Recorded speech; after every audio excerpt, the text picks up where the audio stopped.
loved to read. I was voracious because they told me when I was young that knowledge was powerful.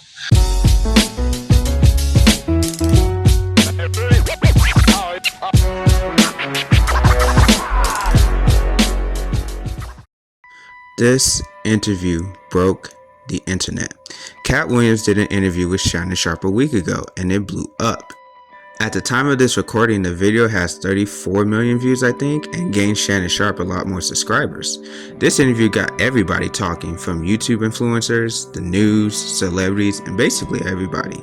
Most people I've seen talk about how he called out certain celebrities for the stories they told. However, I haven't heard people talk about the knowledge he dropped on us. Katt Williams said two things in this interview that I haven't seen people talk about. One is that knowledge is power. That knowledge was power, and I had studied powerful people.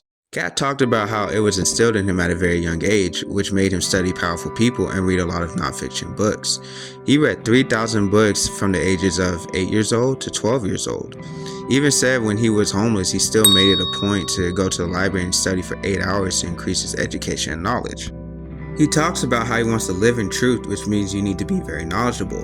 The more knowledge you have, the easier you'll be able to live in truth, because you'll be able to see through lies. You can never catch someone in a lie unless you have knowledge in the subject they're lying about. Hearing this, I knew I needed to get myself together, that I needed to read more books and increase my knowledge, because Katt was on a whole different level. Katt being homeless and still made a point to go to the library and read to increase his knowledge means I and most people have no excuse.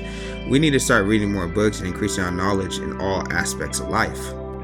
The other thing was teachers aren't getting paid enough, and it's affecting the next generation. But this is a country where we don't pay the teachers, and then we say the kids is the most important thing. You can't have both of them. If you do that, we're going to end up with a generation that can't read. A lot of teachers have come out recently saying how they quit their jobs because the work they were putting in wasn't being compensated. It felt like at any given time, I was trying to constantly hold multiple beach balls underwater and doing everything I could to keep them from all popping out again. And I got tired of it. We were expected to essentially almost behave as if we were each kid's counselor, and it was just impossible when you have over 100 students. As much as we want to do those kind of things is absolutely wearing so many of us out. Teachers have been added more work with class size getting bigger.